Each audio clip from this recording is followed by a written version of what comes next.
রাজধানীর জাতীয় প্রেস ক্লাবের সামনে ভোলা বরিশাল সেতু নির্মাণ সহ একাধিক দাবিতে সমাবেশ করেছে ভোলা সর্বস্তরের ছাত্র জনতা। সমাবেশে বক্তারা ভোলা বরিশাল সেতু, মেডিকেল কলেজ স্থাপন এবং গ্যাসের সুষম বণ্টনকে ভোলাবাসীর ন্যায্য অধিকার হিসেবে তুলে ধরেন। দাবি আদায়ে ভোলা থেকে একদল তরুণ নদী সাঁতরে ও হেঁটে এসে এই সমাবেশে যোগ দেন।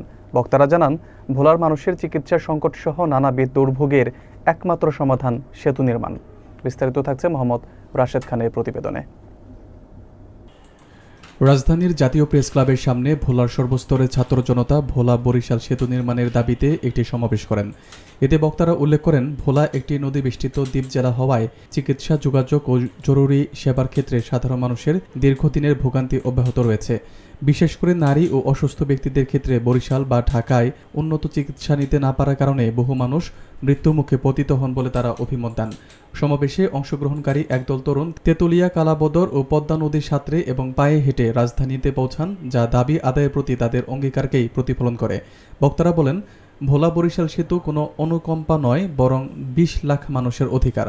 তারা অভিযোগ করেন, ভোলায় প্রচুর গ্যাস মজুদ থাকলেও সুষম বণ্টনের অভাবে জেলার মানুষ সেই সম্পদের সুফল ভোগ করতে পারছেন না।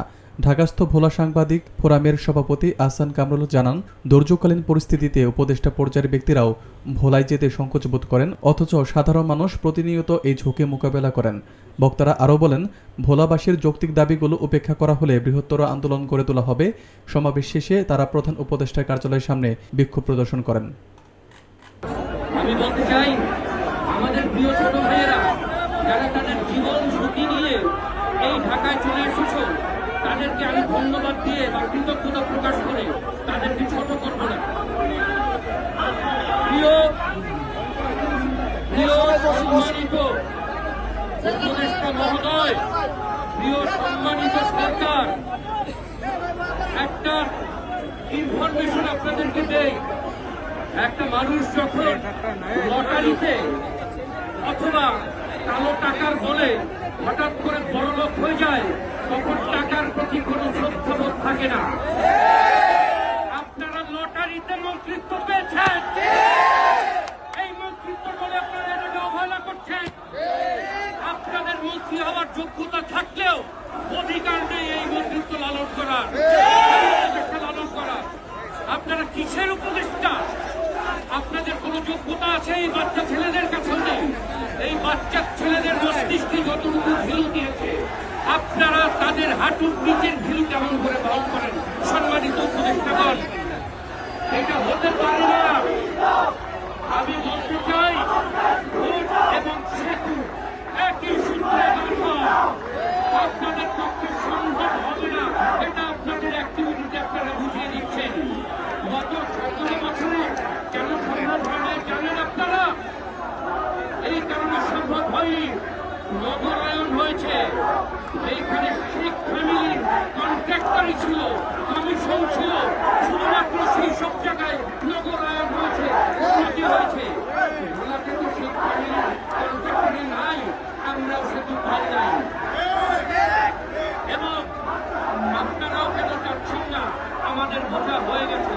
ভোলায় জলদস্যু আছে না, ভূমিদস্যু আছে না, আলুদস্যু আছে না, এদেরকে তো সরাসরি পুলিশ কেস করে ফেলতে পারবে, ধরে ফেলতে পারবে। আইন শৃঙ্খলা শক্তিশালী হবে একটা সেতু দিয়ে। সেখানে বরিশালের পুলিশও যেতে পারবে, ভোলার পুলিশও যেতে পারবে।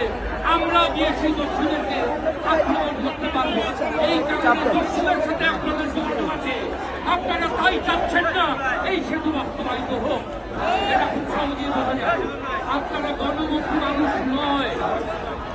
এত মানুষের চিকিৎসা, এত মানুষের ক্ষুদ্র শিল্প, এত মানুষের ক্ষুদ্র ব্যবসা, আপনারা সেটাকে পুরো এগিয়ে দিচ্ছেন। আপনারা নিজেরাই মানুষ হতে পারেননি, মানুষের কল্যাণ নিয়ে আপনারা কি করে চিন্তা করবেন?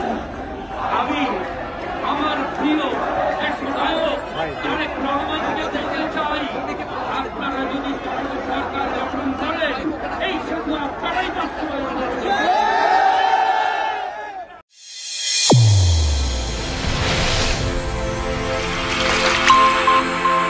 চ্যানেল A1 হৃদয় রেসপন্স।